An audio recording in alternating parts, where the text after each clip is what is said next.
જૂનાગઢમાં કરસનદાસ બાપુ ભાદરકા દ્વારા જાહેર આમંત્રણ આપવામાં આવ્યું। લોકશાહીની દુશ્મન આ ભાજપ સરકાર, રાષ્ટ્ર કરતા માત્ર પોતાની પાર્ટીને જ પ્રેમ કરનારી આ સરકાર એની ઓરિજિનાલિટી અરીસો બતાવવા માટે એક આમંત્રણ આપવા માટે તમારી સમક્ષ આવ્યો છું।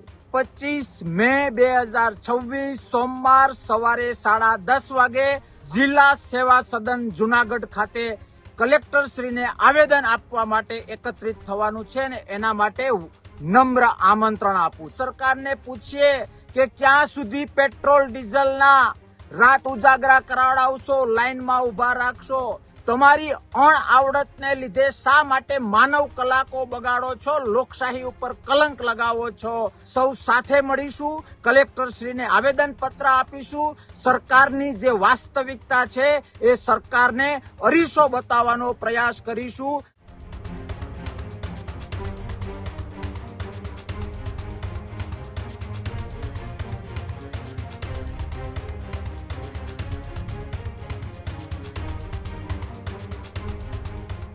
વૈશ્વિક સંકટને લઈ ગુજરાતની અંદર પેટ્રોલ ડીઝલની અછત વર્તાઈ રહી છે, ત્યારે જૂનાગઢમાં કરસનદાસ બાપુ ભાદરકા દ્વારા જાહેર આમંત્રણ આપવામાં આવ્યું। ખેડૂતો અને નાગરિકોની સમસ્યાઓને લઈ અવાજ ઉઠાવવાનો દાવો કર્યો।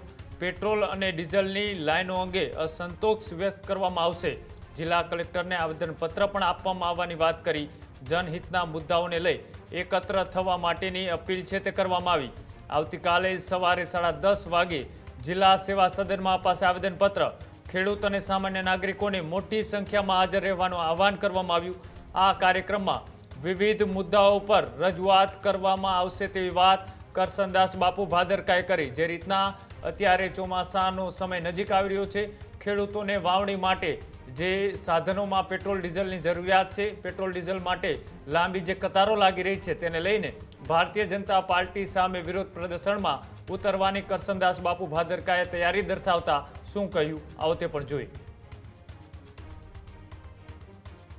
ખેડૂતોની દુશ્મન આ ભાજપ સરકાર, લોકશાહીની દુશ્મન આ ભાજપ સરકાર, વહીવટમાં કાચી આ ભાજપ સરકાર, રાષ્ટ્ર કરતા માત્ર પોતાની પાર્ટીને જ પ્રેમ કરનારી આ સરકાર, લાઈનોમાં રાત દિવસ ખેડૂત અને દેશના નાગરિકોને ઊભા રાખવા માટે ટેવાઈ ગયેલી આ સરકારને એની ઓરિજિનાલિટી અરીસો બતાવવા માટે એક આમંત્રણ આપવા માટે તમારી સમક્ષ આવ્યો છું।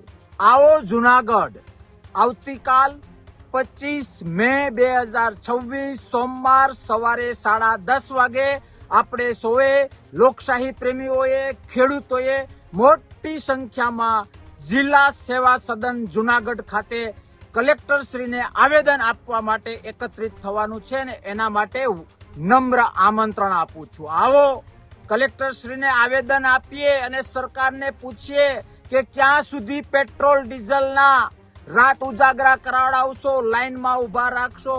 તમારા મિસમેનેજમેન્ટને લીધે શા માટે આખા દેશને, ગુજરાતને અને ખાસ ખેડૂતોને હેરાન કરો છો?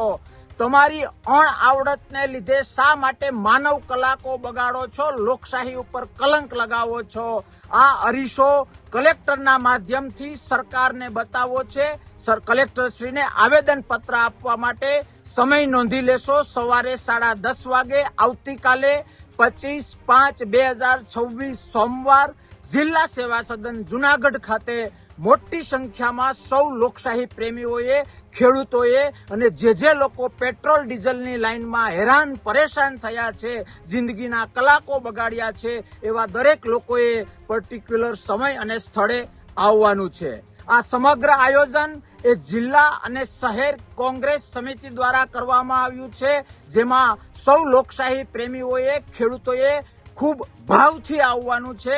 સૌ સાથે મળીશું, કલેક્ટર શ્રીને આવેદન પત્ર આપીશું। સરકારની જે વાસ્તવિકતા છે એ સરકારને અરીસો બતાવવાનો પ્રયાસ કરીશું અને સરકારના કાનમાં બુંગલ ફૂંકીશું કે હવે હદ થઈ ગઈ છે, પાછા વળો, લાઈનમાં ઉભવાની પણ એક હદ હોય। પેટ્રોલ ડીઝલને લીધે અમારા ટ્રેક્ટરો બંધ થઈ ગયા છે, અમારી ખેતી બંધ થઈ ગઈ છે। થોડી ઘણી દયા કરે, ક્યાંક ને ક્યાંક લોકશાહી અને રાષ્ટ્રભાવના સરકારમાં આવે એ હેતુથી આવો, સૌ સાથે મળીને આવેદન પત્ર આપીએ। 25 5/2026 સોમવાર આવતીકાલ સવારે 10:30 વાગે જિલ્લા સેવા સદન જુનાગઢ. આવો મળીએ. હું પણ આવવાનો છું, તમે પણ આવો. ખેડૂતોનું રક્ષણ કરીએ, લાઈનોથી બચીએ, પેટ્રોલ ડીઝલના જે ગંભીર રીતે આપણે હેરાન થઈ રહ્યા છીએ એમાંથી બચીએ અને સરકારને એનો ધર્મ શીખવાડીએ. હજુ સુધી તમે અમારી ચેનલને સબસ્ક્રાઇબ નથી કરી તો અત્યારે જ ન્યૂઝરૂમ ગુજરાતને સબસ્ક્રાઇબ કરો, ફેસબુક અને ઇન્સ્ટાગ્રામ પર ફોલો કરો.